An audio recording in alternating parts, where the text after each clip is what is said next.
ডেকে লও রাসূলুল্লাহ রওজা পাকের কিনারে। আমি কেঁদে কেঁদে হই গো সারা, ধন্য কর দিদারে। আমি সহিতে পারি না বিরহ জ্বালা, ধন্য কর আমারে। রাসূলুল্লাহ ধন্য কর আমারে। দুই সাথীকে পাশে নিয়ে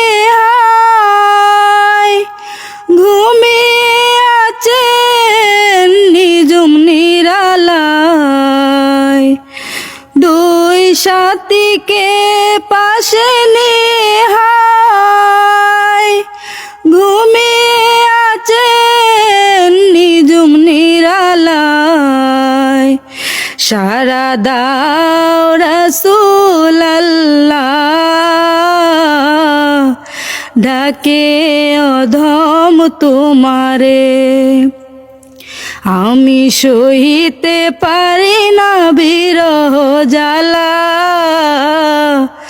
ধন্য কর দিদারে। রাসূলুল্লাহ ধন্য কর আমারে। আসসালামু আলাইকুম বন্ধুরা, অনেকদিন পর একটা গজল গাইলাম। তো গজলটি কেমন হচ্ছে অবশ্যই জানাবেন। তাও আবার আমার শাশুড়িকে নিয়ে, আমার শাশুড়ি আমার গজল শুনতে অনেক ভালোবাসে, ভালো লাগে। শাশুড়িকে নিয়ে, শাশুড়ি মা গজলটা কেমন হয়েছে? গজলটা তো ভালো হয়েছে, আমার কাছে অনেক ভালো লাগছে। সবাই বলে দেন ভালো লাগলে ভালো লাগলে আমার গজল গাওয়ার জন্য বলবেন আর কি। এটাই, ধন্যবাদ সবাইকে।